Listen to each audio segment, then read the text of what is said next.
Good morning students. आज जो हमारा टॉपिक है वो है इनकम टैक्स। ठीक है, इनकम टैक्स के छोटे छोटे जो मीन है वो मैं आपको बता रही हूँ। ठीक है, कि इन मीन का बेसिकली क्या मीन है। सबसे पहली चीज़ तो ये कि इनकम टैक्स के अंदर असेसी का क्या मीन होता है। ठीक है, असेसी का क्या मीन है। तो जब भी आपके सामने ऐसा कोई वर्ड आता है तो इनकम टैक्स के अंदर, असेसी नहीं, इनकम टैक्स में पर्सन का क्या मीन है।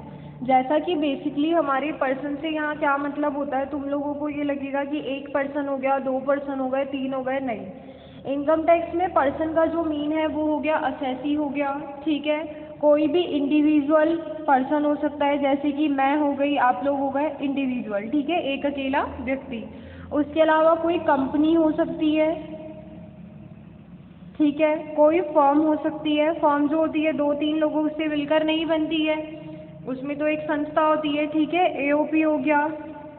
ठीक है, एसोसिएशन ऑफ पर्सन। ठीक है, एसोसिएशन ऑफ पर्सन को आप ऐसे समझ सकते हैं जैसे कि कोई सामुदायिक भवन होता है। ठीक है, जनोपयोगी भवन, काफ़ी नाम सुने होंगे, जो कि ग्रुप में काम करवाता है। ठीक है, then association of person. Local authority हो गई।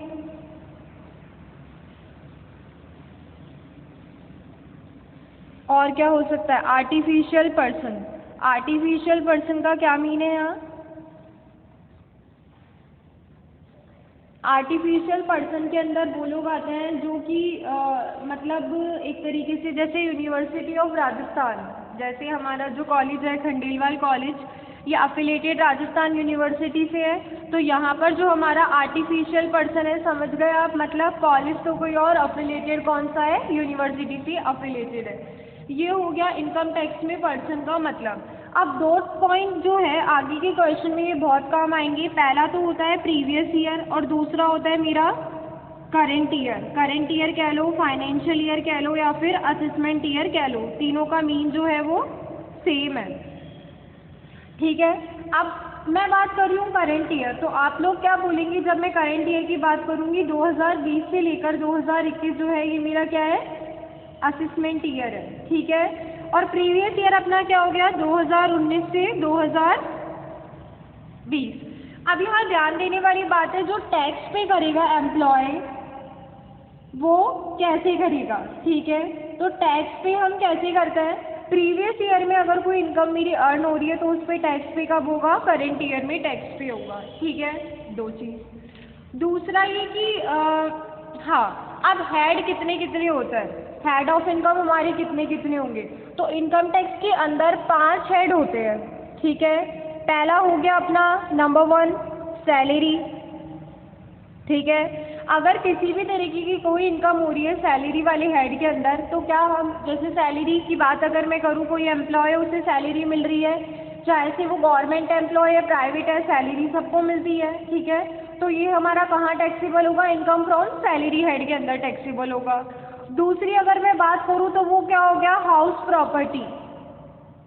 ठीक है, हाउस प्रॉपर्टी। अब हाउस प्रॉपर्टी का आप लोग कैसे देखेंगे कि किसी मान लो कोई मकान है जो हम किराए पर दे रहे हैं। ठीक है, रेंट पे ले रहे हैं उससे। ठीक है, और जो मकान का ओनर है भले ही वो यहाँ है या कहीं और है। ठीक है, यहाँ मतलब या तो वो इंडिया में रहता है या इंडिया के बाहर रहता है, तो भी वो उस केस में हाउस प्रॉपर्टी के प्रोविज़न के अंदर ही टैक्सेबल होगी। ठीक है, दैट मीन्स हाउस प्रॉपर्टी का क्या मीन है, बेसिकली किराया देना।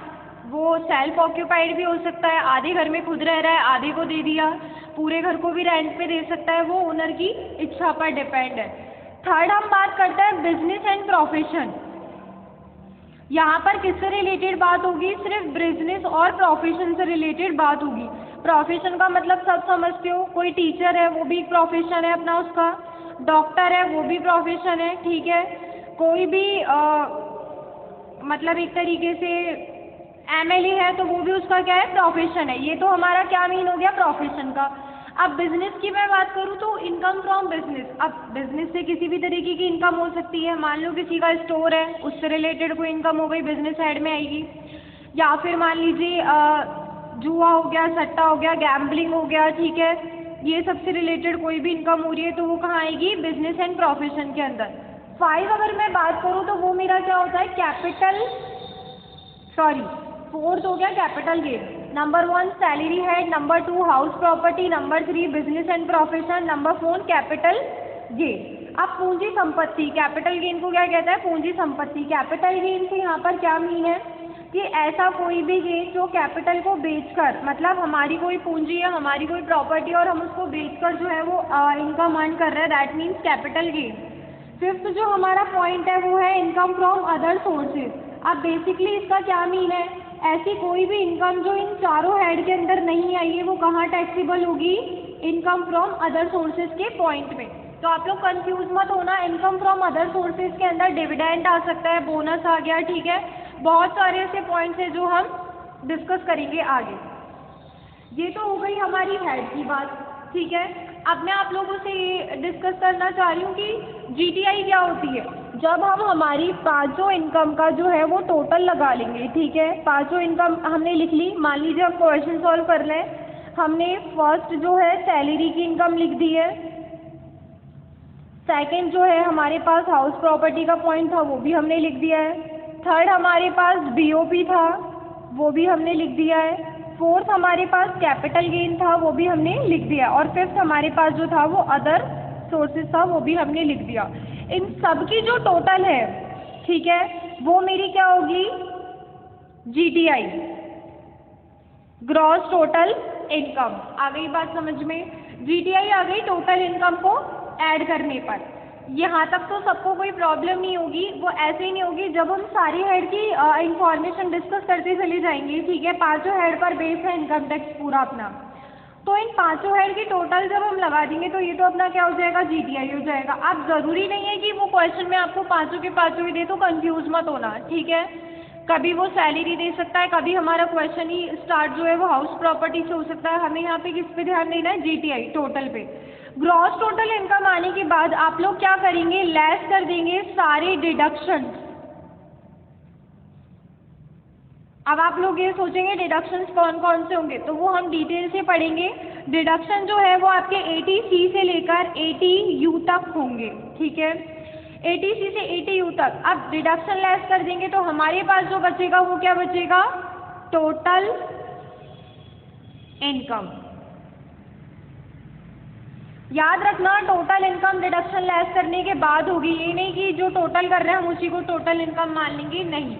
इसके बाद जो है असेसी जो होगा, जो भी पर्सन होगा, भले वो इंडिविजुअल हो, कंपनी हो, फर्म हो, वो जो टैक्स कैलकुलेट करेगी वो इस इनकम पर करेगी। यहाँ तक ध्यान रखना, हमारा क्वेश्चन यहीं पे ही कंप्लीट नहीं होगा आगे। हम अगर टैक्स लाइबिलिटी या टैक्स पे कैलकुलेट कर रहे हैं, टैक्स कितना वो उसके दायित्व बन रहा है, कितना वो पेबल कर रहा है, दैट मीन्स हमारा जो टैक्स डिडक्ट होगा वो इस अमाउंट पर डिडक्ट होगा, ठीक है। ये तो हो गया हमारा पांचों हेड के बारे में। अब मैं आपको यहाँ ये बता रही हूँ एग्रीकल्चर इनकम। एग्रीकल्चर इनकम भी जो है वो मेरा इनकम टैक्स का ही एक पॉइंट है। एग्रीकल्चर इनकम का मतलब सब समझते हैं, कृषि आय।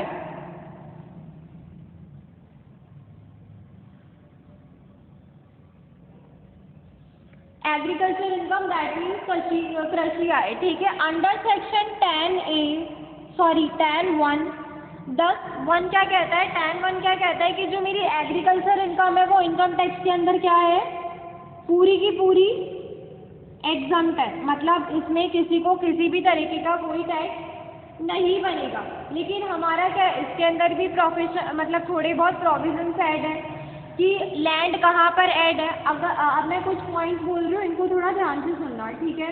रेंट रिसीव्ड ऑन लैंड, ठीक है, हमें लैंड से जो रेंट मिल रहा है, ठीक है, रेंट रिसीव्ड ऑन लैंड, तो ये भी एक तरीके से क्या है मेरी सच एज एग्रीकल्चर इनकम, लेकिन ये इनकम टैक्स में क्या है, टैक्सेबल नहीं है, ठीक है।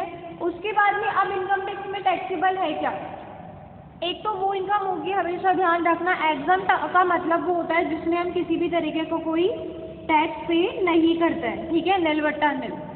एक वो होती है जो नॉन एग्रीकल्चर इनकम होती है, ठीक है, मतलब वो मेरी एग्रीकल्चर इनकम है ही नहीं, नॉन का मतलब सब समझते हैं। उसके बाद में कुछ वो होती है जो मेरी पार्टली एग्रीकल्चर इनकम है।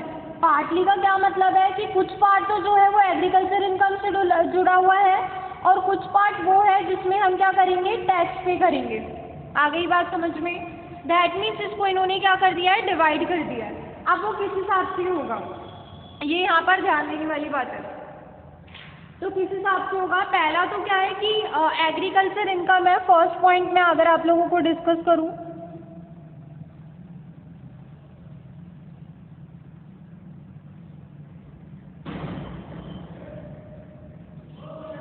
एग्रीकल्चर इनकम फ्रॉम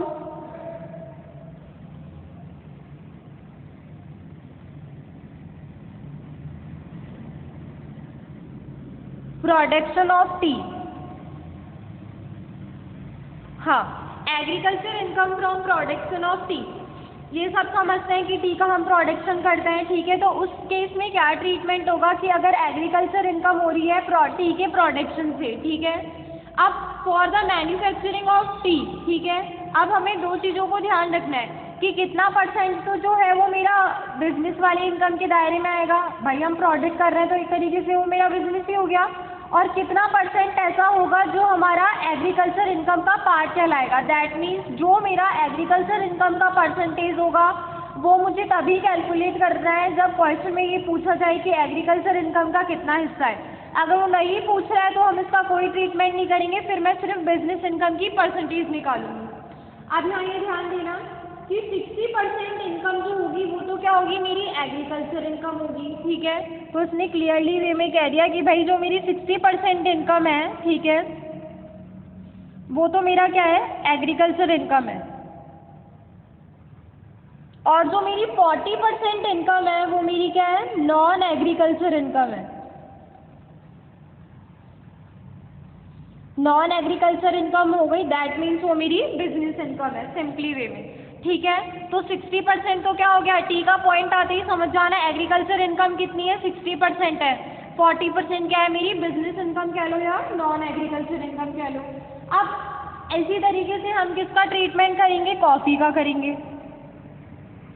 कॉफ़ी में भी यही सेम कॉन्सेप्ट लागू होगा, 25% और 75, तो दैट मीन्स 75% जो है ये तो मेरा क्या है, एग्रीकल्चर इनकम है।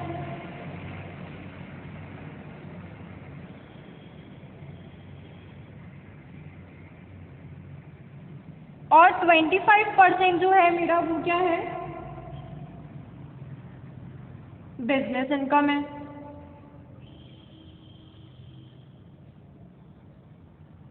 तो आप लोग को क्या करना है, आप लोगों को ये डिवाइड कर देना है, एग्रीकल्चर इनकम का पॉइंट आते ही आप हम लोगों को क्या करना है, हमें ये याद रहनी चाहिए कि हाँ, और इसको याद रहने का ये सबसे सिंपली तरीका है, इनकम टैक्स की बुक उठाना आप लोग। इनकम टैक्स की बुक के अंदर जो फर्स्ट चैप्टर है ना, उसके अंदर सिर्फ और सिर्फ इनकम टैक्स के बेसिक कॉन्सेप्ट है। जब तक हमें वो ढंग से याद नहीं होंगे तब तक हम आगे के एक भी क्वेश्चंस नहीं कर पाएंगे। तो ये आपको थोड़ा बहुत नॉलेज होना बहुत ज़रूरी है, ठीक है।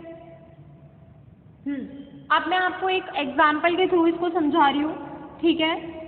एग्जाम्पल जो है वो मेरा क्या कह रहा है मुझसे कि एक टी कंपनी है, ठीक है, एक टी कंपनी है जिसको जो है प्रॉफिट अर्न हुआ है। क्या हुआ है, प्रॉफिट अर्न हुआ है। अब देख लेता है कितना प्रॉफिट अर्न हुआ है, 15 लाख। 15 लाख का प्रॉफिट अर्न हुआ है और प्रीवियस ईयर में हुआ है, ठीक है ना, ये चीज़ भी इसने डिफाइन कर दी है। The company grow tea plants on its grounds and process the tea leaves in its own factory, ठीक है। Find out its agriculture income and non agriculture income. इसने क्लियर वर्ड्स में कह दिया कि कंपनी ने जो है वो प्रॉफिट अर्न करा है कितने का, 15 लाख रुपए का प्रीवियस ईयर में। और कंपनी हमसे क्या चाह रही है कि हमें जो है एग्रीकल्चर इनकम और नॉन एग्रीकल्चर इनकम दोनों को शो करना है, ठीक है। तो सबसे पहला काम तो मेरा क्या होगा, टोटल इनकम लिखना। टोटल इनकम अपनी कितनी है, 15 लाख है, ठीक है। इसमें से एग्रीकल्चर इनकम कितनी है, एग्रीकल्चर इनकम अब देख लीजिए, ये बोलेगा नहीं कि हमें इतना इतना परसेंटेज निकालना है, ये हमें याद करना है। 60% होता था एग्रीकल्चर इनकम का, अब 60% किसका निकालोगे, जितना प्रॉफिट अर्न कर रहा है 15 लाख का ही निकालेंगे। कितना आ जाएगा, 9 लाख आ जाएगा। उसके बाद में नॉन एग्रीकल्चर इनकम,